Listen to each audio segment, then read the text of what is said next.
33 নম্বর ওয়ার্ডে আমি বাসিন্দা। আমি রুলস খাটতে আসি। খুব ভালো হয়েছে, মানে এই যে ব্যবস্থাপনা সরকারের যে স্মার্ট সিটির যে উদ্যোগ, সেটা মানে অভূতপূর্ব। মানে এপার ওপারে যে সবাই বয়স্ক লোক সবাই মানে সকালে বিকেলে দুইবার হাঁটতে আসে, এগুলো একটা খুব মানে আমাদের খুব সুন্দর হয়েছে। এবং সবাই আসে সুন্দর সুন্দর একটা আলোকের একটা ঝর্ণা, খুব ভালো লাগে। এবং আমি মানে নিজেও গর্বিত সরকার এত সুন্দর একটা উদ্যোগ নিয়েছে।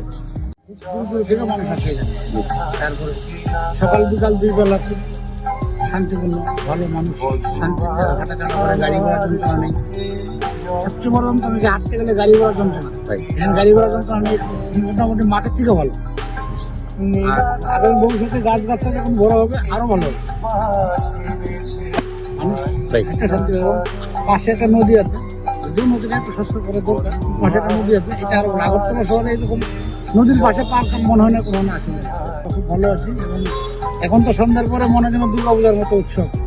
এই যে লাইট ফাইট সব দিকে লাইট জ্বলে, আলো থাকে, রাত্রেবেলা অনেক সময় ছাদে উঠতে দেখা যায়, কি দারুণ।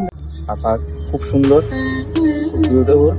আরো কিছু একটা করার একটা ইয়ে আসলো পার্কিং এর মধ্যে, আরো কত কিছু, এটা আরো ডেভেলপ হবে। আর এটাই চাই মানে পার্কের মধ্যে যেরকম মানুষ হয়, যেরকম পার্কের মধ্যে তো আমাদের আগরতলা ত্রিপুরা শহরের মধ্যে এত সুন্দর সুন্দর পার্কিং যেটা হয়েছে, সব বেস্ট পার্কিং এর মধ্যে এটা একটা আছে সিম্পল ভাবে।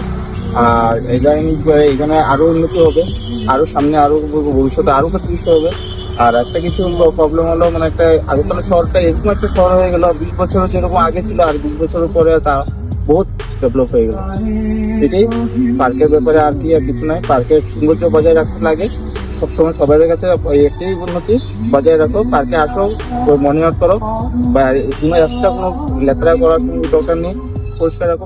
তপন সেন এই মাঝে মাঝে কম যায়, আচ্ছা, কাজে করবে ব্যস্ত থাকে, খুব ভালো লাগে। আগের থেকে অনেক পরিবর্তন আছে। কংগ্রেসও ছিল, সিপিএমও ছিল, বর্তমানে এখন বিজেপি এসে খুব উন্নত।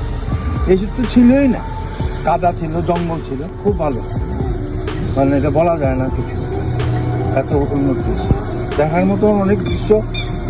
খোলা মানুষ খেলাধুলা করে সকাল বিকাল আপনার দুবারই আসি। আর পরিবেশ পরিস্থিতি অনেক ভালো। সবচেয়ে বড় ভালো হয়েছে উপর দিয়া এই মাস্ক সিটি হয়ে যাওয়ার কারণে গাড়ি ঘোড়াটা চলে না। আমরা যারা বয়স্ক মানুষ সকালে বিকালে মর্নিং ওয়াক করি, তাদের জন্য উত্তম।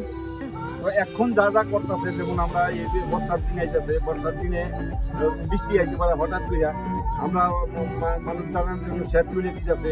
ওইগুলি যদি পুরোপুরি হয়ে যায় তাহলে তো সুন্দর সুন্দর হইব। কিন্তু আমার একটাই বক্তব্য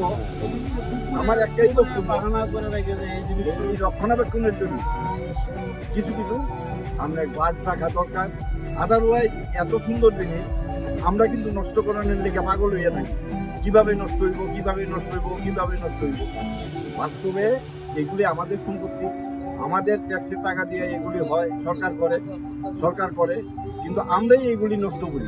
তো এইগুলি যাতে আমরা নষ্ট না করি, সরকারের কাছে আমাদের কেউ অনুরোধ যে তারা যদি রক্ষণাবেক্ষণের জন্য কিছু লোক যদি রাখে, যে আমাদের বলার জন্য যে এটি করবেন না, যেমন আমি বলি, অনেক সময় বললে পরে ওরা আমার সাথে অনেক সময় অনেক কিছু বলে, যে আমি তো আর সবসময় বলতে পারতাম না। আমার অনুরোধ সরকারের কাছে যে রক্ষণাবেক্ষণের জন্য যাতে লোক নিয়োগ করা।